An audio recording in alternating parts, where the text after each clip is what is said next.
everybody, welcome back to writing. If you remember from yesterday, we are talking about the genre of personal narrative. And personal narrative, remember, that is an absolutely true story about you. My personal narrative is an absolutely true story about me, and we get those from our experiences. Yesterday, we talked about watermelon versus seed ideas and how to take those big ideas, those big juicy watermelons, and how to pick just the seeds, just those tiny small moments out. And yesterday you had to decide what kind of watermelons you had, what kind of seeds you had. What I want you to do is you share that with your teacher. I want you to look back at that list. If you need to pause the video, you can pause the video. But I want you to pick one of your seed ideas, one of your small moments, and I want you to choose that to begin writing about today. All right, once you've chosen your topic, then we want to talk about, okay, what do I do? Do I just start writing? What am I going to do? Don't start writing yet. I want to teach you about the personal narrative plan.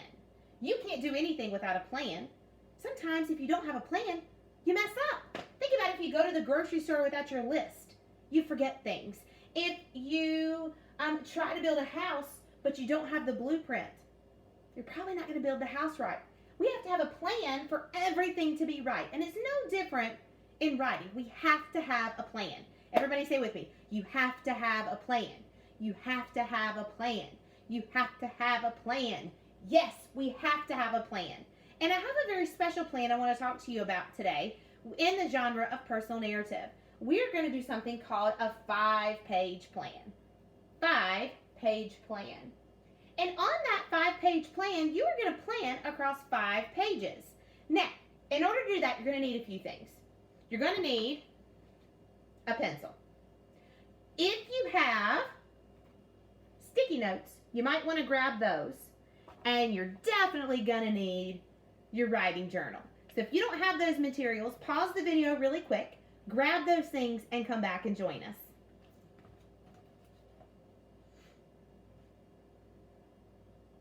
All right, now you have the materials you need to plan for your personal narrative. Now you've picked your small moment idea, and I want to talk about what our 5-page plan is going to look like. It is exactly what it is. It's going to take up 5 pages. You may be thinking, oh my goodness, that's wasting paper. No, it's really not. We are going to talk about exactly why we're going to plan across 5 pages. Sometimes when we write, we have to have time to fix things, and when we write across 5 pages, it gives us room and time to fix those things and to make our writing longer and stronger and better. All right, so I want to think about our 5-page plan. To plan across 5 pages, I like to use sticky notes. Now I have some super giant sticky notes right here. These sticky notes are really fun to use. All right, but on my first sticky note, as a part of my plan, I've got to know who is in my story and where my story is taking place. So on your sticky note, or if you don't have sticky notes, you can always use that top space on your paper. If you look at that top blank space, you can always write right there, okay? But we always want to number our pages. And so for this story, this is note number 1 or page number 1. You're going to tell me who, the characters, and the setting, okay, where your story takes place. So the who and the where. That's what's got to go on sticky note number 1. Now, my small moment that I want to tell you guys about is the time that I almost got eaten by a bear. Whoop. It's a true story. Remember, personal narratives are true. So I thought about, okay, characters and settings. So who was with me during that time? Where was I? And so on my sticky note number 1, I wrote that it was me and my husband, Michael, and my nephew, his name's Chandler. And we were at Gatlinburg State Park just before dark. That's what I put on sticky note number 1. Okay? So I want you to think about your characters and your setting. And I want you to write on sticky note number 1 or page number 1, just make a list of your characters and setting. Something important to remember, this is not part of your story. This is your plan. Okay? So your plan is going to go away when you're finished. So don't write incomplete sentences. Just make a list. So you can pause the video and work on sticky note number 1.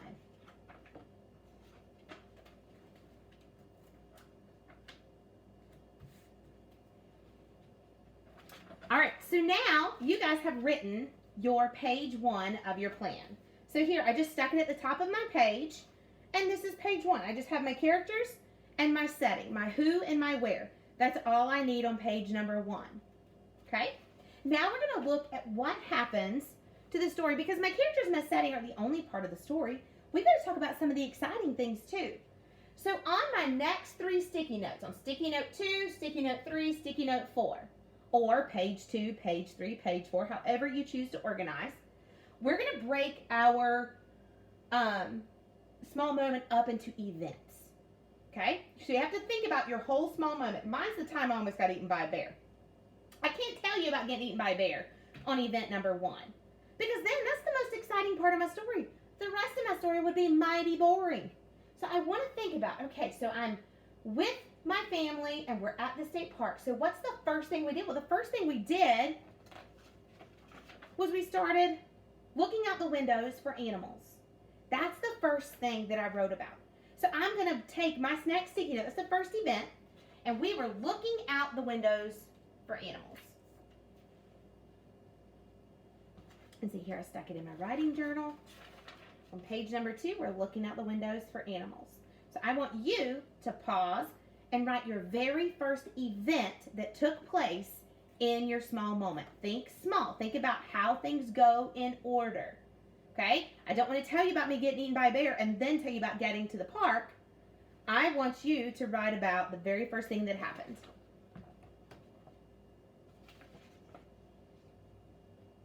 All right? Now, the second part, event number 2, is on your 3rd sticky note. That's the next thing that happened. So the first thing is where we get to the park and we're looking out our windows and we're looking for animals. All right, so I'm looking. All of a sudden, I hear an animal. I hear a growl. And then I hear leaves crunching. That's my next sticky note. That's my next event.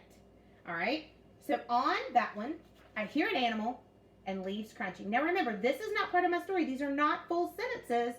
This is just to remind me of the sequence of my story.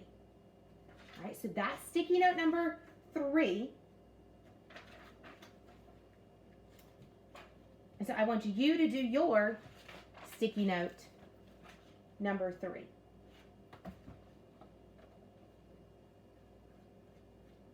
Now we're going to come to the last event. This is your most exciting part of your story. This is what they call the climax, the most exciting part.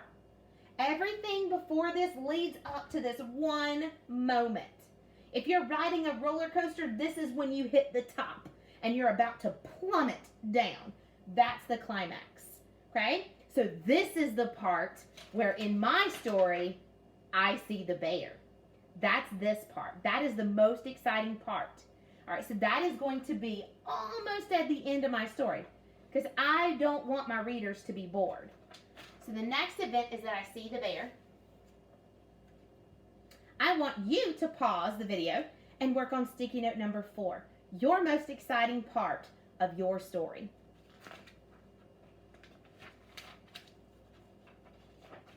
So now you have sticky note number 4, the climax, the most exciting part stuck to your page in your journal. Okay? Well, now every story has an ending. It's got to end some way. It doesn't just end at the most exciting part. You've got to have a conclusion, an ending. You've got to tell your reader how your story ends. So that's what's going to happen on your last page of your plan, page 5. And this one is where we just drive out of the park and we go back to the cabin. Now, this is not my very important story. These are just to remind me about what's going to go on each page. So I want you to put your ending sticky note on your page.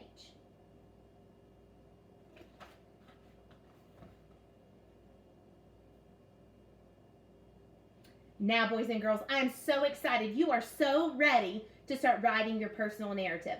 But first, you need to take a picture of each of your sticky notes, or if you used your journal, snap a picture of what you wrote on the top of all 5 pages, and that is what you are going to turn into your teacher today on Seesaw.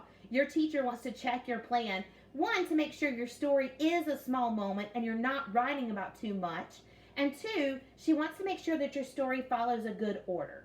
Okay? So remember, today you're going to take a picture of your plan. You can use all 5 sticky notes, snap a picture, or if you use the top of your paper, then you'll just take a picture of the top of each page. But make sure they're numbered 1 through 5 so that your teacher can easily see what order. Because remember, a personal narrative is a true story about you. Your teacher wasn't with you during this story, so they don't know what exactly happened. So you have to make sure that you have your story in order. Tomorrow, we'll have a lesson on what to do when we start to write. Bye.